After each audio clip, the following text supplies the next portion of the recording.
Oke guys, welcome back to the channel ya. Sudah lama saya nggak buat video ya karena saya cukup sibuk beberapa hari ini. Tapi akhirnya saya bisa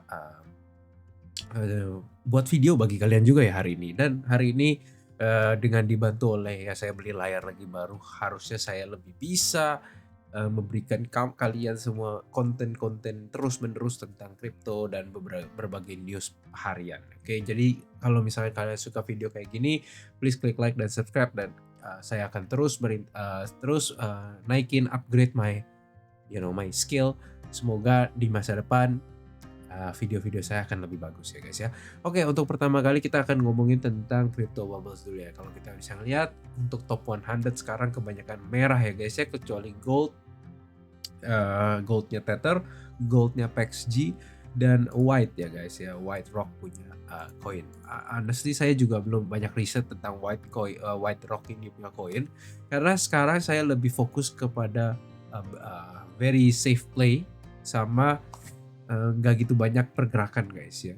Karena menurut saya posisi sekarang ini posisi transisi di mana kita mungkin kemungkinan keluar dari Bitcoin season mulai memasuki altcoin season, dan saya ingin ngelihat altcoin mana yang sebenarnya lawan Bitcoin sekarang sudah naik guys ya. Jadi itu yang saya eh, coba dipantau. Ya, saya ada beberapa koin yang saya udah lihat terus itu di dalam watchlist saya, dan sadly White Rock bukan di dalam watchlist saya guys ya, karena saya nggak gitu eh, melakukan riset lagi sekarang. Oke, lalu kalau misalkan kita lihat ya coin market cap sekarang, kita bisa lihat bahwa Bitcoin turun ya guys ya ke 107.225 sejak 110.000 beberapa hari yang lalu guys ya. Jadi walaupun kita akhirnya nge-break all time high, ternyata kita nggak bisa mempertahankan level itu ya. Tapi ya nggak apa-apa ya kan. Menurut saya kita masih di dalam fase-fase greed, dan kelihatannya fear and greed juga setuju dengan saya. Kalau misalkan kita lihat dengan crypto fear and greed index guys ya, kita bisa ngelihat bahwa kita tuh ada berada di 61 guys ya, crypto fear and greed index. Dan crypto fear and greed ini tuh sangat-sangat penting. Kenapa? Karena kita bisa ngelihat kalau di November kita capai 88 guys. Dan di saat-saat penurunan, sorry ya, saya lagi pilek jadi mungkin ada bindeng ya guys ya. Saat-saat penurunan tuh Fear and Greed Index-nya duluan mengalami penurunan sebelum kita ngadepin penurunan di Januari. Ah,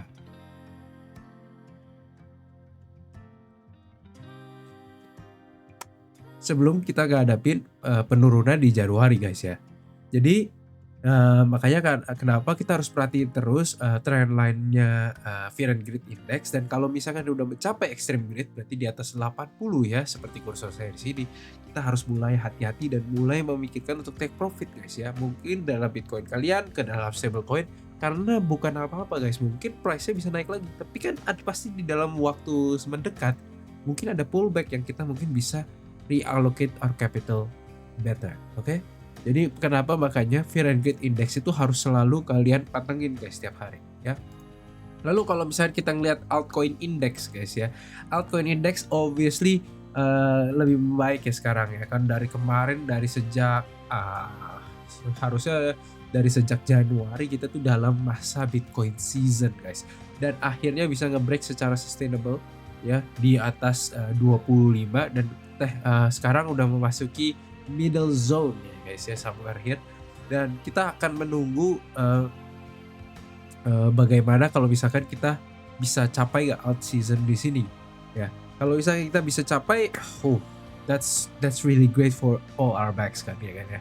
Tapi yang pertama kita harus perhatikan apakah dia bisa nge-break di atas 50 dan nge-break di atas high di sini ya, di tanggal 10 Mei di altcoin season index 43. Dan sekarang kan kelihatannya tarif dan segala macam sudah mulai kelihatan jelas apa yang Trump pikirkan. Ya hanya saja yang kita masih nggak tahu tuh gimana tentang One Big Beautiful Bill-nya dia. Lalu gimana tentang Fed rate cut ya guys ya. Itu yang kita masih dalam masih kita masih bingung. Tapi harusnya lebih jelas sekarang, karena kenapa ya, Bitcoin all time high guys ya. Jadi harusnya secara logika itu sekarang tuh lagi kondisinya lebih bagus. Dan kalau misalnya kita lihat top 100 coin performance 90 days, Fartcoin dan SPX yang naik guys. Itu yang menandakan kalian itu harus tahu bahwa marketnya sangat bullish sekarang. Bahkan kalau misalkan kalian nggak percaya Fear and Greed, kalian harus percaya ini loh.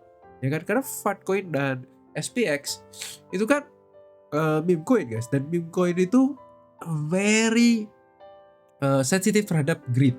Jadi kalau misalkan dia naik 350% sejak 90 hari yang lalu, berarti marketnya sekarang sangat-sangat greedy atau bukan sangat-sangat greedy lah, tapi greedy, cukup greedy.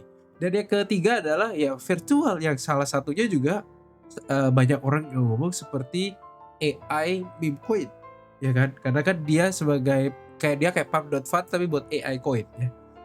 Banyak orang yang ngomong gitu.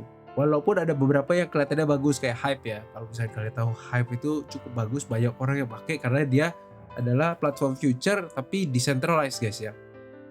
Nggak perlu KYC, terus duit kalian tuh tetap di wallet kalian sehingga kalaupun ada apa-apa bisa exchange banknote atau gimana, ya duit kalian masih dipegang kalian gitu ya guys ya. Jadi aman atau lebih aman. Saya nggak ngomong aman dalam bentuk nggak ada yang akan bakal salah tapi lebih aman guys ya. Dan ada beberapa koin yang mungkin kalian kenal ya seperti Pendle, Dog with Hat ya, AV, Henggu ya dan Bitcoin ya di sini cukup respectable ya 26,81% dan gold juga lumayan loh 13,37% guys ya dalam last 90 days ini. Tapi kalau misalkan kita lihat top loser ya kita nggak usah ragukan lah ya, yaitu adalah Picoin ya. Picoin seperti yang mungkin kalian tahu ya, menurut saya sih itu bukan scam, tapi kayak lebih ke kayak social engineering guys ya. Kayak logikanya aja lah, kalau kita pencet KYC, kita jual data kita ke Pi Network dan dia jual itu ke advertiser ya. Itu terus habis itu kita dibayar token dan kita nggak bisa jual waktu itu kan, mainnetnya belum launching ya waktu Picoin di main yang pakai aplikasi itu loh yang pencet tombol setiap hari gitu. Nah sekarang ya karena semua orang dapat gratis ya dijual akhirnya harganya berantakan ya guys ya. Dan mungkin di dalam altcoin nanti dia akan naik ya. Dalam altcoin season mungkin dia akan naik tapi dalam waktu dekat saya tuh benar-benar nggak ngerti gitu kenapa orang mau beli Pi. Karena udah tahu jelas orang pasti ngebanting gitu. Ya kan? Karena dapatnya gratis guys ya bukan kerja. Oke. Terus kalau misalkan kita lihat ada beberapa hal ya kayak misalnya story protokol, ada H-bar juga, ada Trump meme coin ya itu lumayan apa terkena yang cukup besar dan cukup Sonic ya guys ya. Padahal Sonic tuh terus menerus mengeluarkan berita bagus tentang TVL-nya, tentang produknya, tentang DeFi protokol yang terus bangun di atasnya. Tapi ternyata mungkin banyak orang fokus ke meme gitu, fokus ke Fartcoin, fokus ke SPX dan fokus ke dan yang lain-lain, akhirnya Sonic ditinggalkan nih guys ya. Dan walaupun saya suka Sonic punya teknologi, apalagi Andre Cronje ya, salah satu DeFi gods ya. Cuman masalahnya bagi saya itu gini loh, apa yang membedakan Sonic sama yang lain? Apa yang bisa membedakan Sonic daripada let's say Sui gitu, apa atau Solana? Ya kan? Saya juga masih nggak tahu ya. Satu-satunya yang menurut saya kenapa saya suka Sonic itu karena Andre Cronje. Yang lainnya menurut saya ya oke lah, ada beberapa teknologi yang lumayan bagus dan segala macam dan mereka lebih organik tumbuhnya karena mereka nggak mau ada kayak pump and dump airdrop mechanism kayak Linea lah, kayak Scroll lah yang L2L2-nya Ethereum. Akhirnya naik langsung turun ya guys setelah airdropnya selesai. Ya mungkin dia mau lebih organik tapi ya kayak bagi saya daripada Sonic ya mending saya Sui gitu atau Solana gitu atau Ethereum gitu bahkan ya Base lah ya kan. Dan Base tuh enak banget guys karena bagi orang apalagi yang punya Coinbase ya itu kalian lebih murah sekali keluarin, murah sekali masukin dan abis itu banyak token-token di Base itu yang dirilis gitu. Kayak virtual kan pertama kali dirilis di Base. ya kan. Terus AI project banyak kan dirilis antara di Solana atau di Base, karena murah, ya kan. Jadi saya masih kurang ini ya, kurang cocok dengan Sonic, apalagi bridging ke sana tuh susah ya bagi orang-orang yang nggak tahu mungkin Jumper protokol ya guys ya, atau kayak beberapa protokol-protokol bridging yang lain.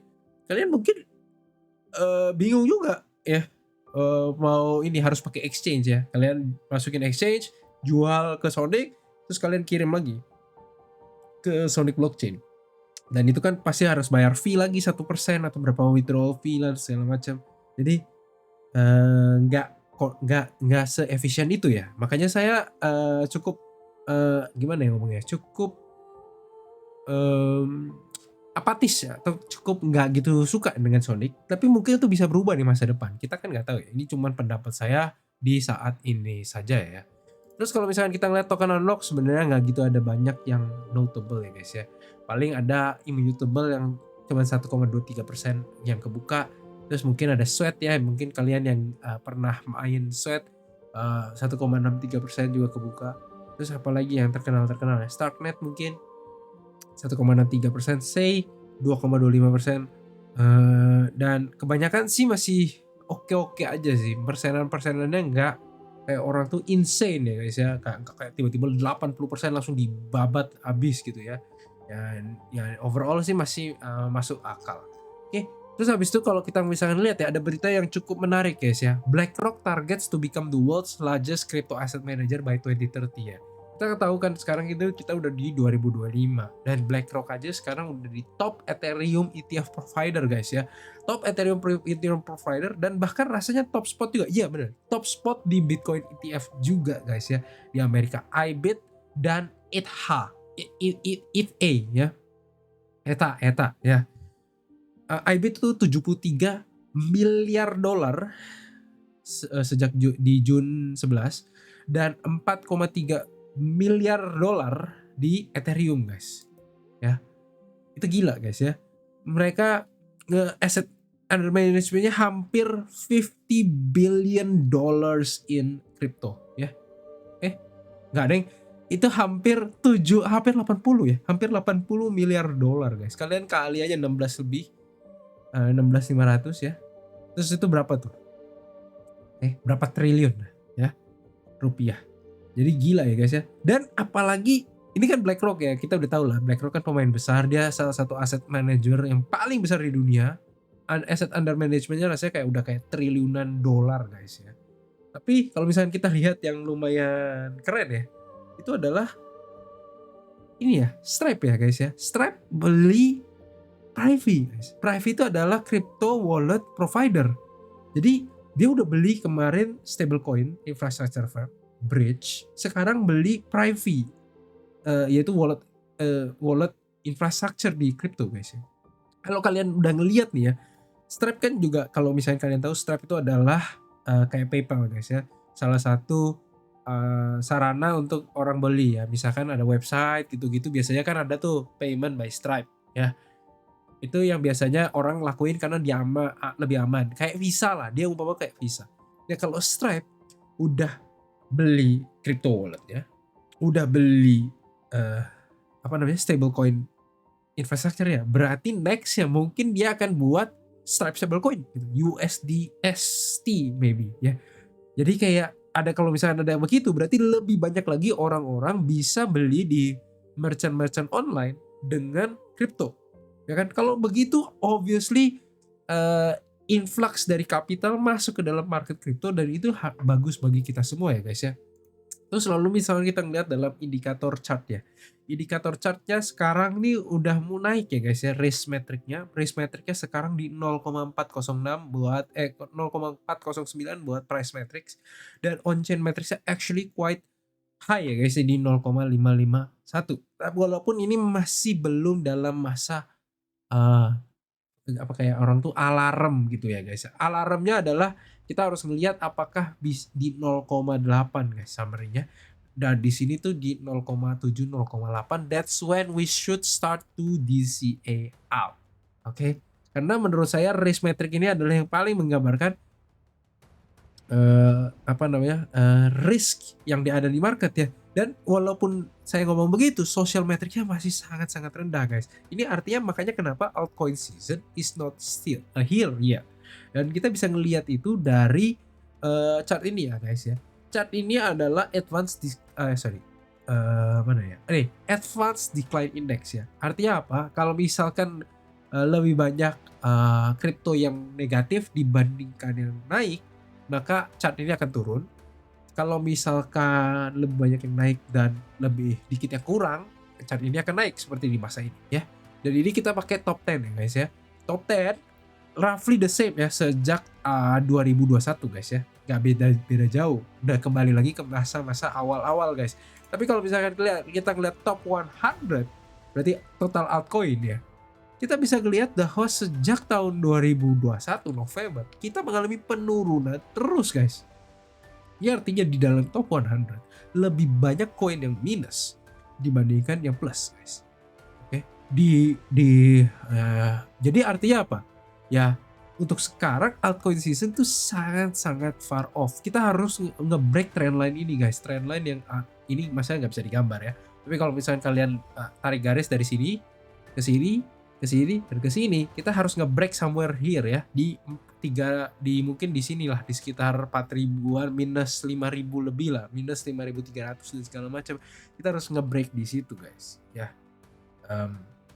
Menurut saya sih makanya kenapa sekarang ini cuma Bitcoin doang yang naik dan top 10 doang yang naik ya, seperti di chart ini tulis. Kalau top 25 juga sebenarnya oke ya. Kita bisa ngelihat dia turun tapi sebenarnya nggak gitu banyak. Kalau misalkan kita ambil ini ya rata-rata ya udah sama aja lah. Tapi yang top 100 ini adalah yang cukup menggambarkan kenapa altcoin masih underperform terhadap Bitcoin, dan kenapa kita kalau mau beli altcoin kita harus ngelihat terhadap Bitcoin pair-nya guys ya. Kalau Bitcoin pair-nya sedang dalam downtrend, kita jangan catch the falling knife. Mungkin US dollarnya naik guys, tapi kalau harga dalam bentuk Bitcoinnya turun, ya jangan gitu loh. Mending kalian beli Bitcoin aja gitu ya. Terus kalau misalnya kita ngeliat Pi cycle chart, Pi cycle bottom atau top ya, ini obviously lagi jauh banget dari Pi cycle top ya guys ya. Kalau misalkan Pi cycle top itu ketika seperti di zaman 2021 guys, dimana 111 day SMA-nya nyentuh 350 day SMA dikali 2. Sedangkan di sekarang ini cukup jauh ya jaraknya ya. Sekitar deltanya itu dari deltanya hampir 2 kali lipat guys ya, 1,7 1,8 kali lipat. Jadi sebenarnya masih cukup jauh, berarti kita masih tidak di dalam blow off top timing ya, dimana kita harus udah mulai exit our position. Ini sekarang masih belum the top based on this indicator. Oke, dan saya juga percaya itu ini bukan top ya kan, karena masih banyak katalis-katalis lain dan altcoin seasonnya belum nyampe gitu ya. Terus kalau misalnya bull market support band kita masih jauh di atas ya, dan kemungkinan kita akan retest ini di masa depan guys. Kalau misalnya kita lihat sekarang, kita harganya kan di 100 berapa sih kita tadi? 107.000 ya guys ya. 107.000. Sedangkan sekarang nih bull market support bandnya di 93.000 guys. Jadi kemungkinan besar kita nanti akan ngetes bull market support band lagi ketika bull market support band ini nyampe 100.000. Mungkin ya. Ini saya rada ngarang sih. Tapi yang pasti menurut saya dia akan harus ngetes lagi. Kenapa? Supaya ada momentum naik lagi guys. Seperti kayak di zaman dulu ya. Kita lihat gini. Dia stagnan. Akhirnya waktu mantul di bull market support band, dia dapat energi. Tapi ternyata nggak cukup kuat guys. Akhirnya dia mantul sekali lagi, baru dia pumping. Terus mungkin habis energinya, dia harus santai-santai dulu ya. Ditrampolin sebelum luncur lagi masuk. Berarti kita di masa depan juga kita bisa harus expect seperti itu guys ya. Sampai di mana Pi cycle bottom top ini udah nge-flashing, terus kita udah ngelihat dalam risk matrixnya, kita udah masuk ke ranah-ranah take profit. That's when probably it will fail ya guys, dan kita akan mengalami bear market guys. Dan ya itu sih. Terus kalau misalnya historic risk level, kita technically sebenarnya masih di dalam middle ya, risknya belum tinggi sekali, masih berkecimpung di antara 0,498 dan 0,622 di range ini sejak tahun Maret 2023 guys ya. Jadi kita masih berkecimpung di range-range ini, dan kayak kemarin saya cukup banyak serok ya di 0,4-an BTC Race. Tapi ya kalau misalkan sekarang ini saya nggak saranin untuk beli BTC karena posisinya adalah sangat mahal ya, di atas 0,6. Saya lebih suka kalau kira-kira nyerok BTC itu di 0,4 sampai 0,5 race metric. Ya kan kalau di bull market ya guys ya. Kalau di bear market ya saya maunya nunggu sampai di 0,1 0,2 kayak di sini. Atau mungkin ya sedikit di 0,3 lah ya. Di kayak seperti di sini ya guys, di tahun 2022 sampai 2023. Oke. Anyways, that is all for this video ya. I hope you all enjoy it. And I'll see you guys next time. Bye bye.